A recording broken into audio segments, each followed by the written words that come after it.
ጤና ይስጥልኝ ክቡራት ተመልካቾቻችን ከሐረሪ ብሮድካስቲንግ ኔትወርክ የዕለቱን ዜናዎች ወደ እናንተ እናደርሳለን። ከዜናዎቹ ጋር ቤተልሔም ደሴ ነኝ። አብራችሁን ቆዩ።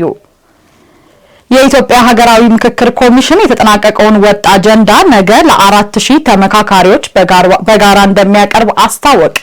የኮሚሽኑ ምክትል ዋና ኮሚሽነር ዶክተር ሂሩት ገብረስላሴ እንደገለጹት አጠናቃሪ ቡድኑ የቡድኖቹን የመጨረሻ ግብአቶች በማካተት የሰነድ ዝግጅቱን ማምሻውን ሙሉ በሙሉ ያጠናቅቃልን ብለዋል። አብስራ ሰግድ ከቦታው ዘገባውን አድርሳናለች። ገዛኸኝ አራጌ ተጨማሪውን ያቀርበዋል። በኢትዮጵያ ሀገራዊ ምክክር ጉባኤ በ8 የምክክር ቡድኖች የተነሱ አጀንዳዎች ወደ አንድ የተቀናጀ ወጥ ሰነድ የማደራጀት ተግባር እየተጠናቀቀ ይገኛል። የኮሚሽኑ ምክትል ዋና ኮሚሽነር ዶክተር ሂሩት ገብረስላሴ በሰጡት መግለጫ እንዳስታወቁት ከቡድኖቹ የተውጣጡ አጠናቃሪዎች አጀንዳዎቹን የማደራጀት ስራዎችን አጠናቀው አንድ ወጥ ሰነድ ማዘጋጀት ችለዋል። ሁሉም አጀንዳዎች በአንድ ሰነድ ማጠናከር ከፍተኛ ጥንቃቄ የሚጠይቅ በመሆኑ ሂደቱ የተወሰነ ጊዜ መውሰዱንም አብራርተዋል።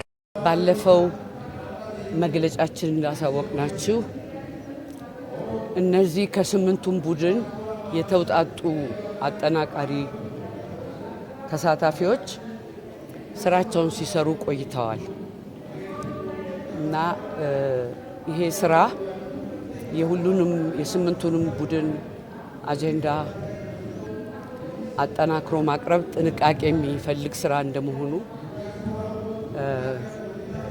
ጊዜ ትንሽ ፈጅቷል። እስከ ትናንት ማታ ድረስ ሲሰሩ ቆይተው አንድ ወጥ የሆነ ሰነድ በ8ቱም አጀንዳዎች ምክረ ሀሳብ ላይ አውጥተዋል አዘጋጅተው። በዛ መሰረት ዛሬ ጠዋት ለየ8ቱ ቡድን እየቀረበ ይገኛል። ምክትል ዋና ኮሚሽነሩ አክለውም እንደገለጹት የተዘጋጀው ወጥ ሰነድ ለ8ቱም ቡድኖች ቀርቦ የመጨረሻ አስተያየትና ግብአት እየተሰበሰበበት ይገኛል። ዛሬ ማምሻውን የተሳታፊዎች ግብአት ተካቶ ሰነዱ ሙሉ በሙሉ ከተጠናቀቀ በኋላ በነገው ዕለት ለ4000 ተመካካሪዎች በጋራ እንደሚቀርብ ተናግረዋል። አንዳንዱ ቡድን የአምስት ቡድንን ሰምቷል፣ አንዳንዱ የ6 ቡድንን ሰምቷል እና ይሄ ሂደት እያንዳንዱ ቡድን በሚቀርበው ሰነድ ላይ የመጨረሻ ግብአቱን ማስገባት እንዲችል አስተያየቱን መስጠት እንዲችል የተዘጋጀ ሂደት ነው።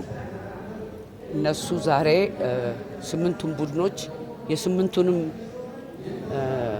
ቡድኖች ምክረ ሀሳቦች ይሰማሉ፣ ግብአት ይሰጣሉ። ማምሻቸውን እነዚህ 120ዎቹ አጠናካሪ ቡድኖች የመጨረሻዎቹን ግብአቶች በማካተት የፋይናል የመጨረሻውን ሰነድ አጠናቀው ያዘጋጃሉ ማለት ነው። በዚህ መሰረት በነገው ዕለት ይሄ የተጠናከረው የመጨረሻው ሰነድ ለ4000 ተሳታፊ ይቀርባል። በመጨረሻም ዶክተር ሂሩት ህብረተሰቡ በተዛቡና አሳሳች መረጃዎች እንዳይወዛገብ በማሳሰብ ትክክለኛውና የታመኑ የመገናኛ ብዙሃን እንዲሁም ከኮሚሽኑ የሚወጡ ይፋዊ መግለጫዎችን ብቻ እንዲከታተሉ አሳስበዋል። በሐረሪ ክልል የትምህርት ጥራትን ለማረጋገጥና የተማሪዎችን መጠነ ማቋረጥ ለመቀነስ ያለመ የ2019 የትምህርት ዘመን የህዝብ ንቅናቄ ተጀመረ። በህብረተሰቡ ዘንድ ግንዛቤ በመፍጠር የትምህርት ተሳትፎን ለማሳደግና የተመዘገቡ ውጤቶችን ለማስቀጠል እየተሰራ መሆኑን ተገልጿል። ዘገባው የጌትነት ዘውዴ ነው። ፍቃዱ በላይ ተጨማሪውን ያቀርበዋል። በሐረሪ ክልል የትምህርት ጥራትን ለማረጋገጥና ለአዲሱ የትምህርት ዘመን በቂ ዝግጅት ለማድረግ ያለመ የህዝብ ንቅናቄ መድረክ ተጀምሯል። የንቅናቄ መድረኩን ያስጀመሩት የሐረሪ ክልል ትምህርት ቢሮ ምክትል ኃላፊ አቶ አርሰናል አብዲ እንደገለጹት የንቅናቄ ዋና ዓላማ ባለፈው የትምህርት ዘመን የታዩ ጉድለቶችን ለመቅረፍና አዎንታዊ ጥንካሬዎችን ለማስቀጠል ያለመ ነው። ዛሬ ያዘጋጀነው መድረክ በትምህርት ዘርፍ ያው የትምህርት ስራ ሲሰራ በቅንጅትና በትብብር የሚሰራ ስራ ነውና አጠቃላይ ሁሉም የህብረተሰብ አካል ይሄ ትምህርት ዘርፍ ላይ ተሳትፎ ማድረግ ይጠበቅበታል ማለት ነው። በዛ አንፃር ዘንድሮ በ2019 የትምህርት ንቅናቄ ባክ ቱ ስኩል ካምፔን በሚል መርህ ንቅናቄውን ዛሬ ጀምረናል። በዚህ መድረክ ላይ ታዳሚ የሆኑት ሁሉም የክልሉ የትምህርት ጽሕፈት ቤት ኃላፊዎች እንዲሁም የወረዳ ካቢኔዎችና አጠቃላይ የወላጅ ኮሚቴ እንዲሁም ሲቪክ ማህበራት እንዲገኙ ተደርጓል ማለት ነው። የዚህ ዋና ዓላማው ንቅናቄው ኦልሞስት ዘንድሮ በ2019 አጠቃላይ የሚጠበቅብን ተደራሽ ማድረግ ያለብን የተማሪዎች እንትን አለብን ማለት ነው።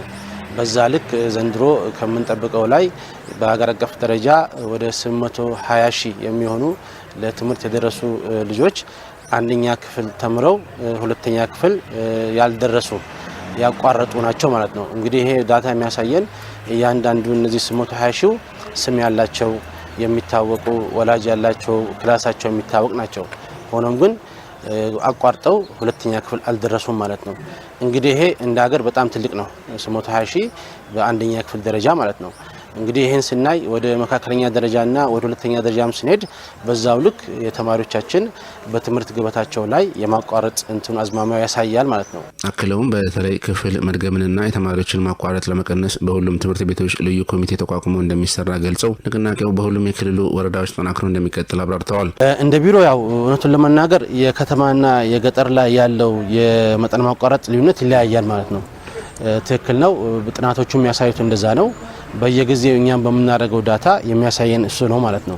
ስለዚህ ይሄን ለማድረግ እኛ በተለያዩ ኮሚቴዎች ስራዎች እየተሰሩ ነው ያሉት። በተለይ ያለ ዕድሜ ጋብቻ በዛ ልክ ተማሪው እንዳያቋርጥ በተለያዩ ከዩኒሴፍ ጋር በመቀናጀት በስርዓተ ትምህርታችንም ያው ስላለ ማለት ነው ከሴቶች ጉዳይ ጋር በጋራ በመሆን በገጠር ላይ የነዚህ ስራዎችን ይሰራል ማለት ነው። በመድረኩ የባለፈው ዓመት የዘርፉን አፈጻጸም አስመልክቶ የጥናትና ጽሑፍ ያቀረቡት የክልሉ ትምህርት ቢሮ በትምህርት ቤቶች ማሻሻያ ዳይሬክቶሬት ዳይሬክተር አቶ ጃፈር አህመድ በበኩላቸው በህብረተሰቡ ዘንድ ግንዛቤ በመፍጠር የትምህርት ተሳትፎን ለማሳደግና የተመዘገቡ ውጤቶችን ለማስቀጠል እየተሰራ መሆኑን ተናግረዋል። በተጨማሪም በክልሉ በሁሉም ትምህርት ቤቶች ለአዲሱ የ2019 የትምህርት ዘመን የተማሪዎች ቅበላና ምዝገባ አስፈላጊው ዝግጅት መጠናቀቁን ተገልጿል። በመጨረሻም የክልሉ ትምህርት ቢሮ ወላጆች እድሜያቸው ለትምህርት የደረሱ ልጆቻቸውን በወቅቱ አስመዝግበው ወደ ትምህርት ገበታ እንዲልኩ ጥሪ ቀርቧል።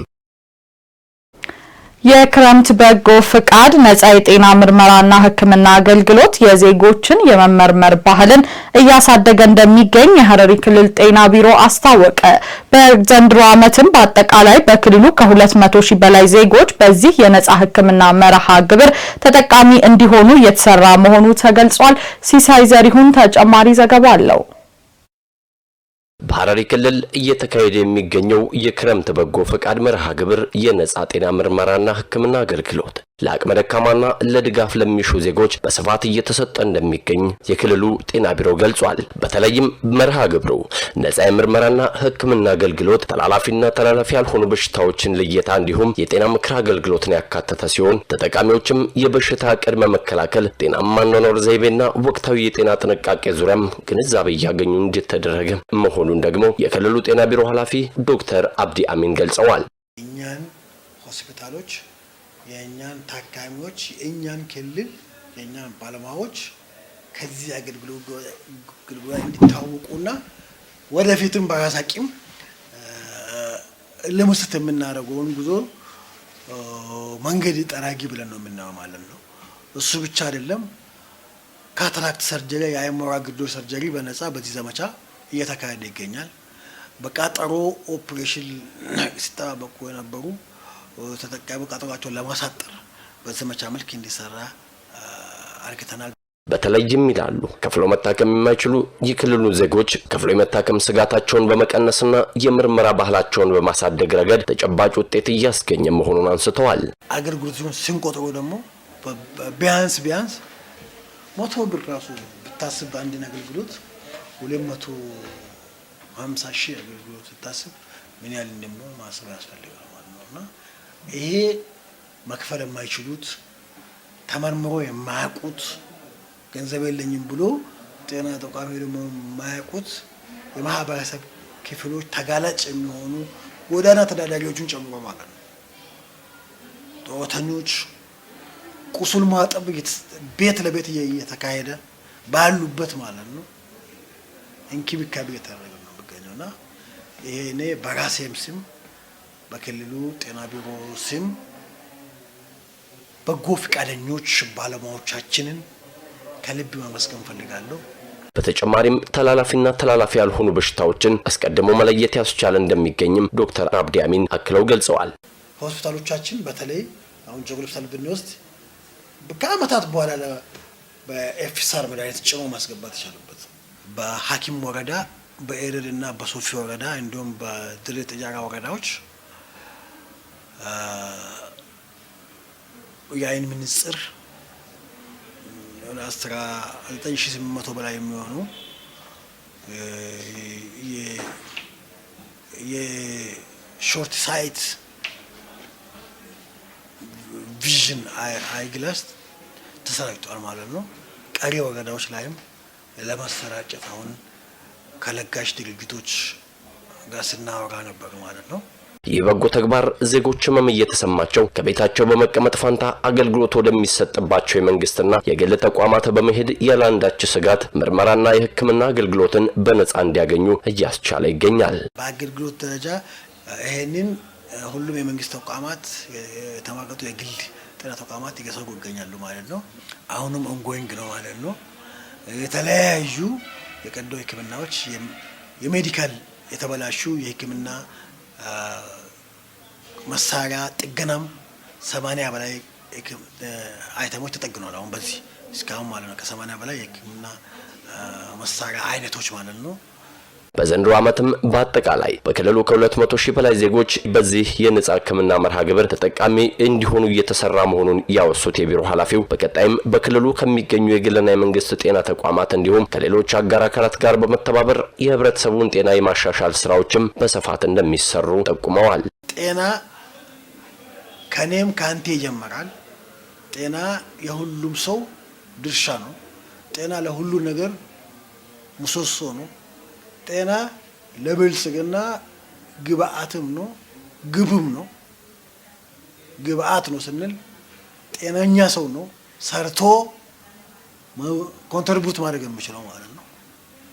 ግብ ነው ስንል ደግሞ የሁሉ ልማት የመጨረሻው ግብ ጤነኛና ደስተኛ ማህበረሰብ መፍጠር ነው። በሐረሪ ክልል ሶፊ ወረዳ በበጎ ፍቃድ አገልግሎት የትምህርት ቤቶች መታደስ፣ አዲስ ክፍሎች መገንባትና ወንበሮች መጠገናቸው ለትምህርት ጥራት መሻሻል ከፍተኛ አስተዋጽኦ እንደሚያበረክቱ ተገለጸ።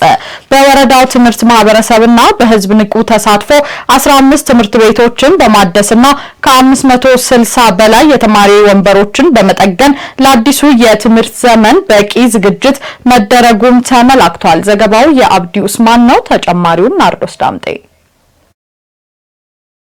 በሀገር አቀፍም ሆነ በሐረሪ ክልል ደረጃ የሚካሄዱ የበጎ ፍቃድ አገልግሎቶች በበርካታ የልማት ዘርፎች ውጤት እያስመዘገቡ ይገኛሉ። በሶፊ ወረዳም የክረምት የበጎ ፍቃድ አገልግሎት በትምህርት ልማት ላይ ትኩረት አድርጎ ሰፊ ተግባራትን ሲያከናውን ቆይቷል። የሶፊ ወረዳ ትምህርት ጽሕፈት ቤት ኃላፊ አቶ መሐመድ አባስ ለሐረሪ ብሮድካስቲንግ ኔትወርክ እንደገለጹት በወረዳው ትምህርት ማህበረሰብ ተሳትፎ 15 ትምህርት ቤቶች ሲታደሱ 16 ተጨማሪ የመማሪያ ክፍሎች ተገንብተው ተጠናቀዋል ብለዋል። በተጨማሪም ከ560 በላይ የተማሪ ወንበሮችን በመጠገን ለአዲሱ የትምህርት ዘመን ለተማሪዎች በቂ ዝግጅት ማድረጋቸውንም ገልጸዋል። ኃላፊው አያይዘውም እንደገለጹት ከ70 በላይ የመማሪያ ክፍሎች ቀለም የተቀቡ ሲሆን የመምህራን መኖሪያ ቤቶች ግንባታም ከ250 ሜትር በላይ የትምህርት ቤቶችን አጥርና ከ2000 በላይ የችግኝ መትከያ ጉድጓዶች መቆፈራቸውንም ተናግረዋል። ከዚህ ባለፈም የ9 ዩኒት ደም ልገሳ ድጋፍ የተደረገ ሲሆን የትምህርት ቁሳቁስ ድጋፍ የሚደረግላቸው ከ2000 በላይ አቅመ ደካማ ተማሪዎች ጥናት ተደርጎ መለየታቸውንም አብራርተዋል። ማንኔም በርኖታ ቀምኑ ዲደም ይሰዲ አከሱማ ሳተላይት ሌ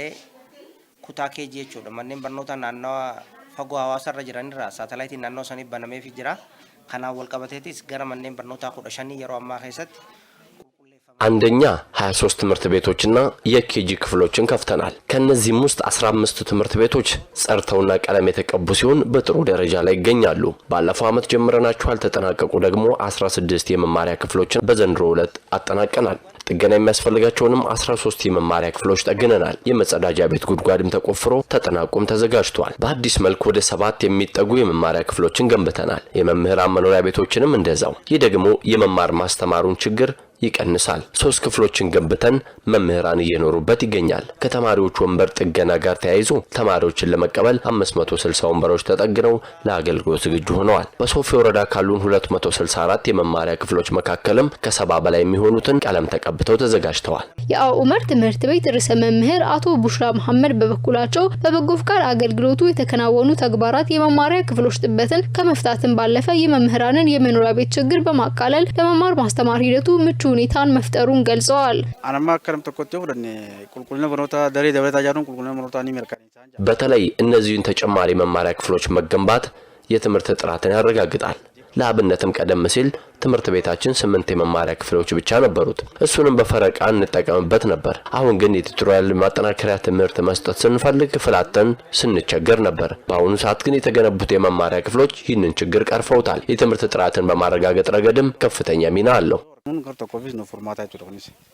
የወረዳው ነዋሪዎች በሰጡት አስተያየት ቀደም ሲል ልጆቻቸው በክፍል እጥረት ይቸገሩ እንደነበር በማስታወስ አሁን ላይ ችግሩን ለመቅረፍ ባለቤትነት በተሞላበት ስሜት በበጎ ፍቃድ ስራው ላይ እየተሳተፉ እንደሚገኙ ተናግረዋል።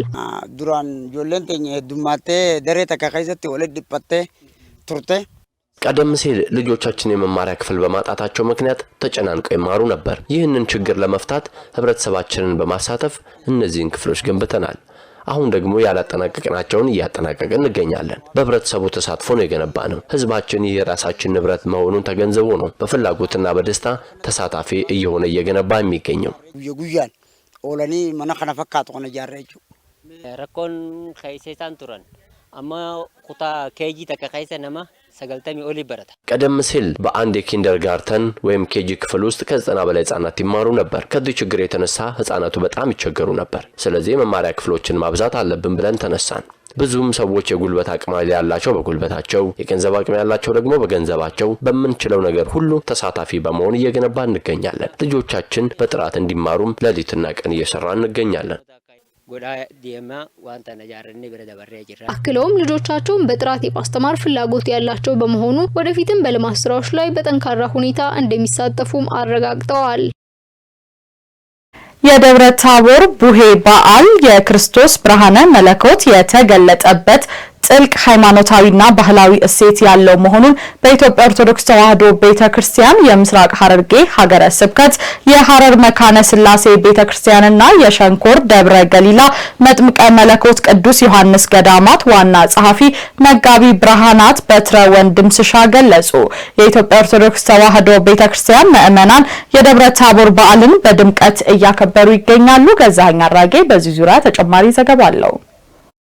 የኢትዮጵያ ኦርቶዶክስ ተዋሕዶ ቤተክርስቲያን ምዕመናን በየዓመቱ ነሐሴ 13 ቀን የሚያከብሩት የደብረ ታቦር ወይም ቡሄ በዓል ታሪካዊና ሃይማኖታዊ ይዘቱ ጎልቶ ከሚታይባቸው አበይት በዓላት አንዱ ሲሆን ዛሬ በመላው ሀገሪቱ በድምቀት እየተከበረ ይገኛል። በዓሉ ኢየሱስ ክርስቶስ በደብረ ታቦር ተራራ ላይ ብርሃነ መለኮቱና አምላክነቱን ለደቀ መዛሙርቱ የገለጠበት ታላቅ ተአምር የሚታይበት ሲሆን የችቦ መብራት፣ የሙልሙል ዳቦ መጋገርና የጅራፍ ማጮ ስነ ስርዓቶች ጥልቅ መጽሐፍ ቅዱሳዊ ታሪክ መሰረት ያላቸው እሴቶች ናቸው። በኢትዮጵያ ኦርቶዶክስ ቤተክርስቲያን ምስራቅ ሐረርጌ የሐረር መካነ ስላሴ ቤተክርስቲያንና የሸንኮር ቅዱስ ዮሐንስ ገዳም ዋና ጸሐፊ መጋቢ ብርሃናት በትረ ወንድምስሻ የበዓሉን ሃይማኖታዊና መጽሐፍ ቅዱሳዊ መሰረት ያብራራሉ። ከሐረሪ ብሮድካስቲንግ ኔትወርክ ጋር ባደረጉ ቆይታ በዓሉ በዋነኝነት አምላካችን ኢየሱስ ክርስቶስ በደብረ ታቦር ተራራ ላይ ብርሃነ መለኮቱን የገለጠበት ታላቅ ተአምር የሚዘክር መሆኑን ገልጸዋል። ዋና ጸሐፊው እንዳብራሩት ደብረ ታቦር በእስራኤል ምድር የሚገኝ የተራራ ስም ሲሆን በብሉይ ኪዳን በርካታ ተአምራት የተፈጸመበትና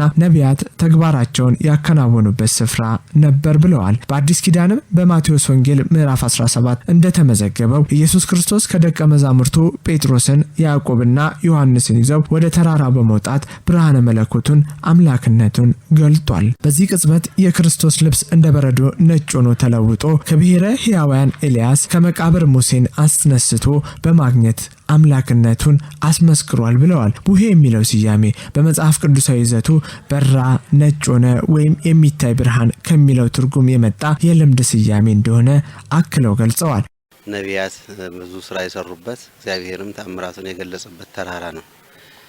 በአዲስ ኪዳንም በማቴዎስ ወንጌል ምዕራፍ 17 ላይ እንደምናገኘው አምላካችን እግዚአብሔር ታላቅ ተአምራት የሰራበት አምላክነቱን የገለጸበት ቦታ ነው ቡሄ ማለት ደግሞ በመጽሐፍ ቅዱሳዊ ሳይሆን ትውፊት ነው። ቡሄ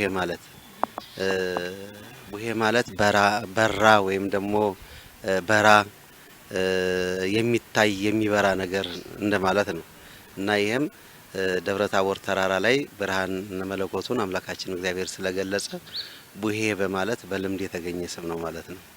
ከዚህ ታሪካዊ ክስተት ጋር ተያይዞ የዳበሩ ባህላዊ ትውፊቶችንም ዋና ጸሐፊው አስረድተዋል። ብርሃነ መለኮቱ በተገለጠበት ወቅት ጊዜው ምሽት የነበረ ሲሆን በተራራው አካባቢ ከብት ሲጠብቁ የነበሩ እረኞች በወጣው ብርሃን ምክንያት ቀኑ እንደነጋ በመቁጠር እዚያው ቀርተው ነበር። ወላጆቻቸውም ልጆቻቸውን ፍለጋ የዛፍ እንጨት ሰብስበው ችቦ እያበሩ ለልጆቻቸው የሚሆን ሙልሙል ዳቦ ይዘው መሄዳቸውን ያስረዳሉ። ያንን ታሪክ አጋጣሚም ለማስታወስ ዛሬ ድረስ ችቦ የማብራትና ሙልሙል ዳቦ የመጋገር ባህል ተጠብቆ ቆይቷል። አሁን ልብሱ እንደበረዶ ነጭ ሲሆን ብርሃን ሲሆን ያ ጊዜው መሽቶ ነበር ነው የሚሉት ሊቃውንትና ጊዜው መሽቶ ስለነበረ በዚያ በደብረ ታቦር አካባቢ እረኞች ነበሩ። እረኞች ከብት እየጠበቁ እዚያ ይውሉ ነበረ። እነዚያ እረኞች ያንን ብርሃነ መለኮት ሲገልጽ ቀንና ሌሊቱ አልታወቀም ነበር ማለት ነው። ቀንና ሌሊቱ አልታወቀም። መብራት በርቷል። እነሱ ቀን መስሏቸው የመሻል መሰላቸው እዚያው ነው ያሉት። ቤተሰብ ደግሞ እናትና አባት ልጆቻችን ጠፉ ብለው ተነስተው ችቦ እያበሩ ሄደዋል። ሲሄዱ ደግሞ ባዶ እጃቸውን አልነበረም። ሙልሙል እያያዙ ለልጆቻቸው የሚበሉት ነገር ይዘውላቸው ሄደው ነበርና ያንን ለማስታወስ ዛሬ ችቦ ይበራል። ሙልሙል እየተጋገረ እንኳን አደረሳችሁ ይባባላል ማለት ነው።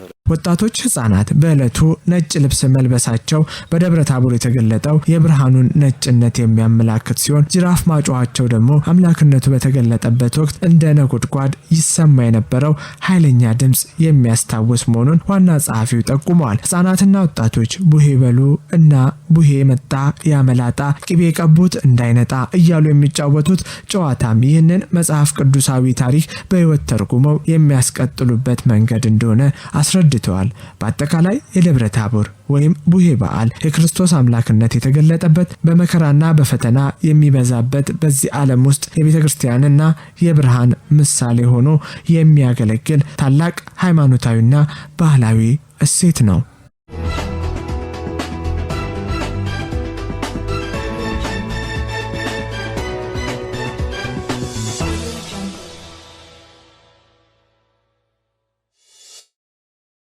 ዜናዎቻችን እንደቀጠሉ ናቸው። ወደ ሀገር አቀፍ ዘገባዎች አለፍን።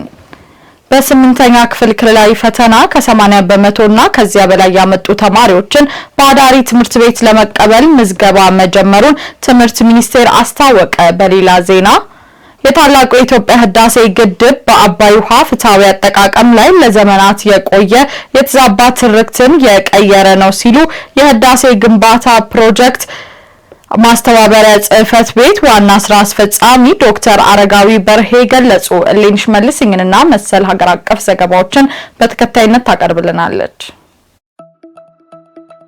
በስምንተኛ ክፍል ክልላዊ ፈተና ከ80 በመቶና ከዚያ በላይ ያመጡ ተማሪዎችን በአዳሪ ትምህርት ቤቶች ለመቀበል ምዝገባ መጀመሩን ትምህርት ሚኒስቴር አስታውቋል። የፌዴሪ ትምህርት ሚኒስቴር ልዩ አዳሪ ትምህርት ቤቶች የተማሪዎች ምዝገባን በማስመልከት ለመገናኛ ብዙሃን መግለጫ ሰጥተዋል። የትምህርት ሚኒስቴር አማካሪ ሚኒስትር ዴኤታ ፕሮፌሰር ክንድያ ገብረ ህይወት በመግለጫቸው ትምህርት ሚኒስቴር ባለፈው ዓመት በወሊሶ፣ በቡኢ፣ በቦንጋ፣ ጋምቤላና ጅጅጋ አጠቃላይ በ5 አዳሪ ትምህርት ቤቶች በእያንዳንዱ እስከ 250 ተማሪዎችን ሲያስተምር መቆየቱ አስታውሰዋል። በዘንድሮ ዓመት 4 ተጨማሪ አዳሪ ትምህርት ቤቶችን በመገንባት በባህር ዳር፣ አርባ ምንጭ፣ አሶሳና ድሬዳዋ አጠቃላይ በ9 አዳሪ ትምህርት ቤቶች የተማሪዎች ቅበላ ይከናወናል ብለዋል። የትምህርት ቤቶቹ ከሁሉም የኢትዮጵያ ክፍል ተወዳድረው ያለፉ ተማሪዎችን በመቀበል የተሻለ ትምህርት የሚያገኙበት እድል መሆኑን ጠቁመዋል። ማንኛውም ብቃትና ጥንካሬ የሚለካው በመግቢያ ፈተና በማረጋገጥ እኩል የትምህርት እድል እንዲያገኝ እንደሚደረግም ጨምረው ገልጸዋል። የመግቢያ መስፈርቶቹ የ8ኛ ክፍል ውጤት ከፍተኛ ውጤት ያላቸው ተማሪዎች ቅድሚያ እንደሚሰጣቸው ተናግረዋል። በዚህም የተማሪዎች ወላጆችና ተማሪዎች በትምህርት ሚኒስቴር በይፋዊ የልዩ አዳሪ ትምህርት ቤቶች ምዝገባ ፖርታል አማካኝነት እንዲያመለክቱ ጥሪ አቅርበዋል። ዘገባው የኢዜአ ነው።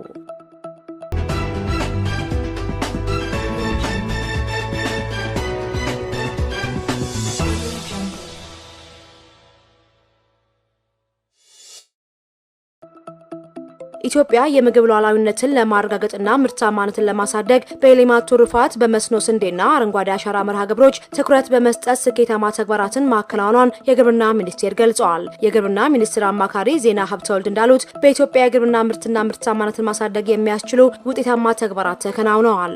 ሀገሪቱ የዘርፉን ምርታማነት ለማሳደግ በሌማት ትሩፋት በመስኖ ስንዴና አረንጓዴ አሻራ መርሃ ግብሮች ላይ ትኩረት በመስጠት ስኬታማ መሆኗን ጠቁመዋል። ኢትዮጵያ በአፍሪካ ደረጃ በአጀንዳ 2063 የተቀመጠውን የበለጸገች አፍሪካን የመፍጠር ራዕይን ለማሳካት የሚያስችሉ ስራዎችን በቁርጠኝነት እያከናወነች ትገኛለችም ብለዋል። በመሆኑም አህጉራዊ አቅጣጫዎችን ከሀገራዊ እቅዶች ጋር በማጣጣም የግብርናውን ዘርፍ ይበልጥ ለማሳደግና የላቀ ውጤት ለማስመዝገብ በትኩረት እንደሚሰራም ተናግረዋል።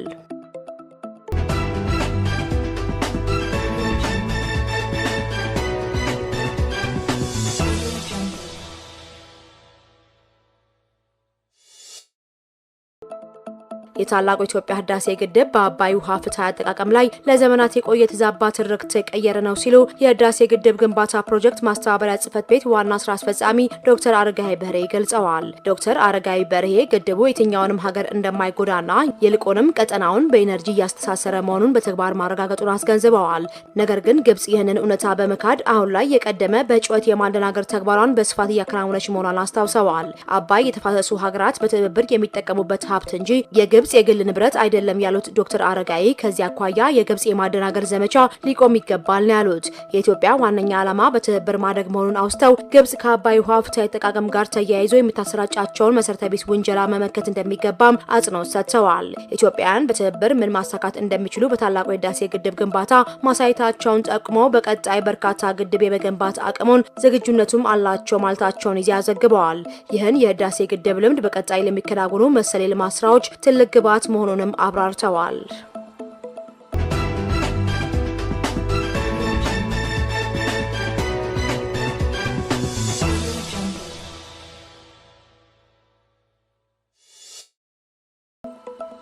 ሀገራዊ ምክክሩ በሰላማዊ መንገድ የተሻለች ሀገር የመገንባት ዓላማን ያነገበ ሂደት ነው ሲሉ ተመካካሪዎች ገለጹ።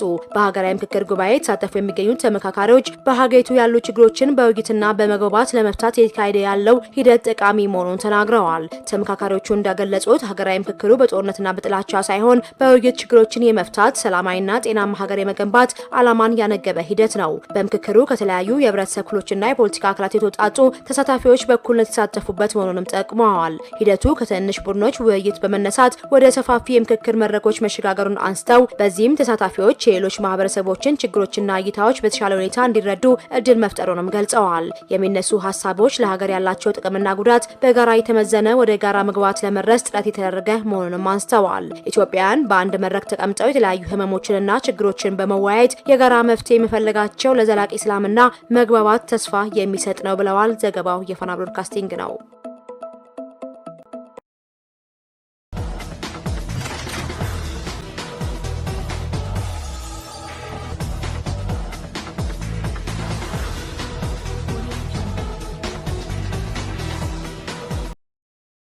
ወደ ስፖርት ዘገባ አለፍን።